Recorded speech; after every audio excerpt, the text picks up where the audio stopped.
Hello friends, नमस्कार। Shri Shraddha test gardening में आपका स्वागत है। दोस्तों, आज हम पौधे के लिए मैजिकल खाद यानी बायो एंजाइम बनाएंगे। उससे हमें बहुत सारे फायदे रहते हैं।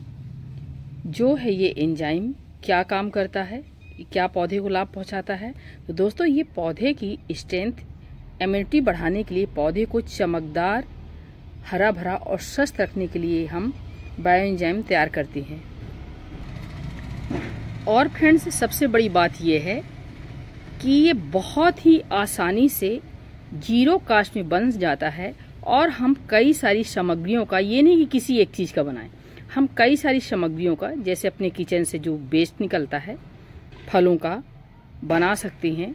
और जैसे ये प्याज है, अभी हम एलोवेरा का बना रहे हैं, नींबू है, हल्दी है, तो इन सब चीज़ों का बना के हम कई प्रकार की स्टोर कर सकते हैं। हमारा स्वास्थ्य ठीक ना रहने पर, या हमारे पास समय ना होने पर, कभी कभी, या हम कहीं घूमने चले जाते हैं और आते हैं तो देखते हैं हमारे पौधे को खाद की ज़रूरत है। ऐसे में हम जो लिक्विड घर में बनाते हैं, और कभी कभी खाद हमारे पास कुछ ऐसे नहीं रहती, तो हम फटाक से इन एंजाइमों का उपयोग कर सकते हैं। और थोड़े से आप 1 लीटर पानी में 1 ढक्कन डाल दें, और ये बहुत ही पौधों को फायदा पहुंचाता है। तो हम कई तरह का जो एंजाइम बनाते हैं, तो पौधे की ग्रोथ कैसी है, कौन सा पौधा है, इसको किस खाद की ज़रूरत है, तो हम तुरंत उसको अपने पौधे को दे सकते हैं। इससे हमारा समय बचता है और कम पैसे में, कम समय में ये बायो एंजाइम रेडी हो जाता है।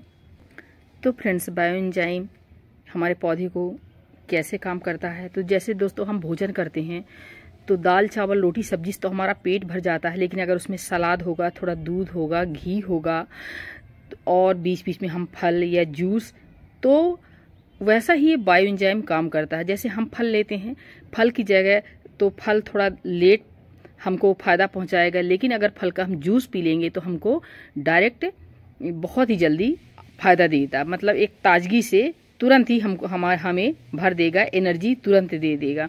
इसी तरह एंजाइम होता है, अगर हम पौधे में थोड़ा सा डाल दिए उसके पत्तों में या मिट्टी में, तो तुरंत वो एनर्जी से हमारे पौधे को और मिट्टी को भर देता है। मिट्टी उपजाऊ बनती है। मिट्टी की ग्रोथ, मिट्टी जब उपजाऊ बनेगी तो पौधे की ग्रोथ बहुत फास्ट होगी, और जब मिट्टी उपजाऊ होगी तो हमारे पौधे भी बहुत सही रहेंगे, उसमें फल फूलों की संख्या बढ़ेगी, स्वस्थ रहेंगे। यानी उनको एक टॉनिक या मुरब्बा, जो भी आप बोलिए, उनको मिल जाएगा पौधे के लिए। तो फ्रेंड्स, मुरब्बा बनाने के लिए हमको सामग्री क्या चाहिए। हमको ऐसी बॉटल चाहिए जो थोड़ी मजबूत हो, प्लास्टिक की हो। कांच की बॉटल फट जाती है इस तरह का। और 10 हिस्से, जैसे हमारे पास ये कम से कम इतनी सामग्री है, तो इसमें हम इतना 1 डली के लगभग ये गुड़ डाल देंगे। ये हमने वजन तो नहीं किया है। 1 पाव में इस तरह के 3 या 3.5 डली चढ़ते हैं, तो ये 70-80 ग्राम के लगभग होगा। यानी अगर 3 कटोरी हमारे पास इस तरह की सामग्री है, तो 1 कटोरी गुड़ चाहिए, और 10 कटोरी इसी में हम पानी ले सकते हैं। हम नाप के भी बना सकते हैं, लेकिन जब आप बनाते रहो अंदाजा आ जाता है, तो फिर कोई दिक्कत नहीं है। अगर 3 हिस्सा हमारे पास कोई सामग्री है, तो 1 हिस्सा गुड़ और 10 हिस्सा पानी आप किसी चीज़ से ले सकते हैं। तो दोस्तों, एलोवेरा जो है ये संपूर्ण खाद है।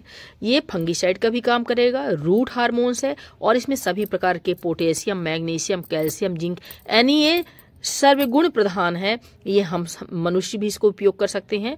ये एक मेडिसिनल प्लांट है। ये दवा के रूप में, पोषक तत्व के रूप में, माने हर काम में फायदा करता है। विटामिन, खनिज का दोस्तों ये भंडार है। और ये प्याज भी बहुत ही अच्छा होता है। इससे मतलब एक फंगीसाइड भी है और बहुत ही अच्छा खाद है फ्रेंड्स।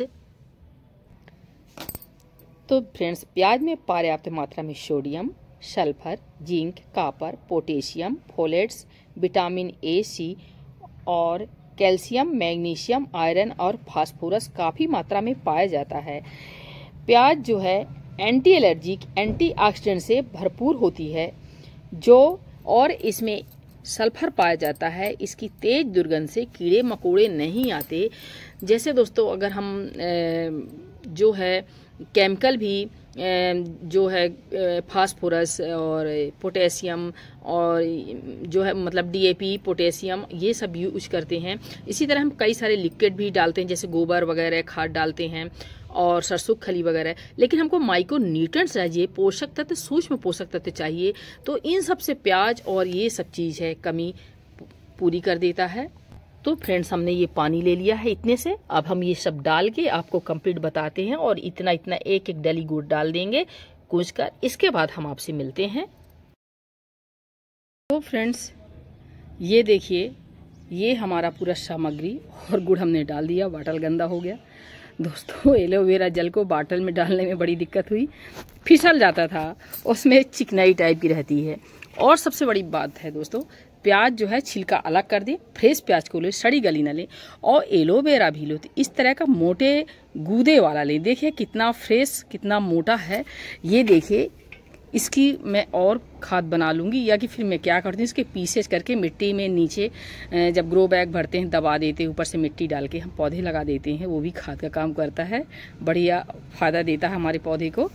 तो दोस्तों, इन सबको बायो एंजाइम बनाने में मुख्य रूप से गुड़ की भूमिका रहती है। और गुड़ हो सके तो इस तरह का काला पुराना ले, नया ना लें। जब अगर नहीं है पुराना गुड़ तो फिर नया ही चलेगा।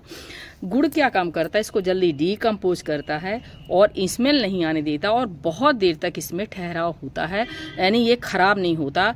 और जो इस माइक्रोब से तैयार करता है, जो हमारे मिट्टी को उपजाऊ बनाता है, पौधे को स्वस्थ रखता है और ये फंगस को भी समाप्त करता है। और गुड़ दोस्तों आयरन का मुख्य स्रोत है और साथ में पोटेशियम, फास्फोरस और भी बहुत सारे खनिज विटामिन होते हैं।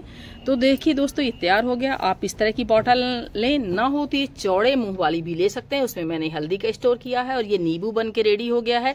और जब हमारा ये सब बन जाएगा तो जैसे हमारा नींबू नीचे आ गया है तो ऐसे नीचे आ जाएगा और हम इसको छान के दूसरे बॉटल में भी भर सकते हैं। ऊपर का लिक्विड नहीं आपको छानना, इसी में रहने दीजिए, कोई दिक्कत नहीं आएगा।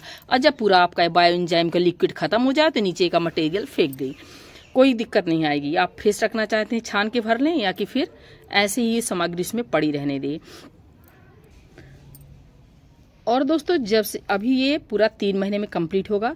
वैसे आपको अगर बहुत जल्दी यूज करना है तो 15 दिन बाद थोड़ा यूज कर सकते हैं, लेकिन 2.5 से 3 महीने में संपूर्ण बन के रेडी बहुत ही अच्छे से होता है। वो बहुत ही पोषक तत्व है। अभी 15 दिन बाद अगर डालेंगे आप तो 1 लीटर पानी में 2 ढक्कन इस्तेमाल करेंगे।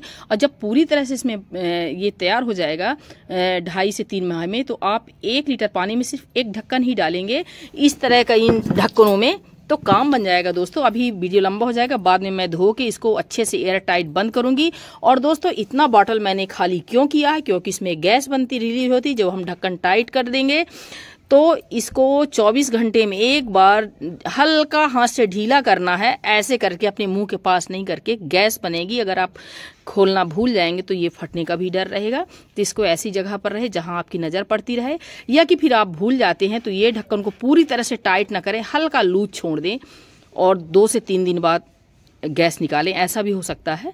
और दोबारा जब दोस्तों आपका एंजाइम बनाना हो, पहली बार 2.5 से 3 माह में रेडी होता है। लेकिन जब अगर जैसे हमारा ये बन गया है, जैसे ये खत्म हो तो थोड़ा सा बायो एंजाइम इसमें लिक्विड छोड़ दे और ये कचड़ा जो है नीचे नींबू बैठ गया है उसको निकाल दे, दोबारा फिर 1 माह में ही रेडी हो जाता है। तो दोस्तों, आप सप्ताह 15 दिन में एंजाइम पौधे की ग्रोथ, पौधे की कंडीशन के हिसाब से उपयोग कर सकता है। पौधे स्वस्थ और फूलों से एकदम भरे रहेंगे। नमस्कार दोस्तों। और फ्रेंड्स, एंजाइम को छाया में ही रखें, जहां आपकी नज़र हरदम पड़े कि हम उसका केयर कर सकें।